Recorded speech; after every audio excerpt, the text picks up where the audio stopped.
Bakit mahalagang matutunan ang pagbebenta bago mag-business? Hi everyone! Welcome back to my channel. Today, pag-uusapan natin ang isang bagay na sobrang crucial pero madalas nakakaligtaan ng mga bagong negosyante. Ang kahalagahan ng pagbebenta bago magsimula ng business. Bakit nga ba ito importante?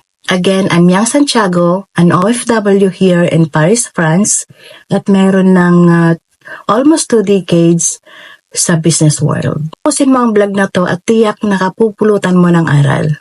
Alam nyo ba ang pagbebenta ang puso ng kahit anong negosyo?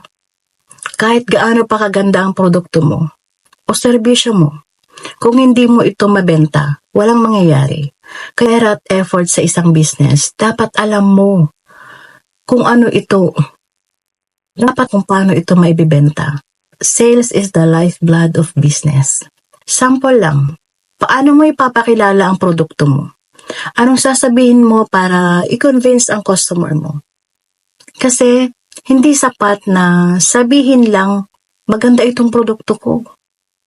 You need to know your audience, understand their needs, and solve their problems. Totoo lang, nung nagsisimula pa lang ako, nagkamali rin ako dito. Akala ko sapat na ang magandang idea, pero nahirapan ako magbenta. Doon ko natutunan na sales skills ang magsisiguro ng cash flow ng negosyo mo. No sales, no business. Kaya nag-aral ako, books, workshop, practice, lahat ginawa ko. So ano ang pwede mong gawin ngayon? Mag-practice ka ng selling. Kahit simpleng pitch lang sa family or friends. Pag-aralan ng sales techniques. Maraming free resources online. Be ready for rejection.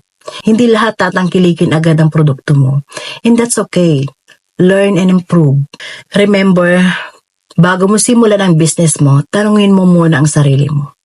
Kaya mo bang ibenta ang idea mo? Kung oo, you're on the right track. Kaya mag-focus ka sa pagbebenta. Kasi ito ang magdadala ng success sa negosyo mo. Naniniwala ako na hindi mo kailangan maging magaling agad sa lahat. Pero ang mahalaga, willing kang matuto at mag-adjust. Hindi mo kailangan ng perfect start. Kailangan mo lang ng tamang mindset, effort at consistent na magpursige. That's it for today. Kung may tanong kayo or gusto nyong i-share, comment lang below. Don't forget to like, share, and subscribe. See you on the next vlog. Have a good day!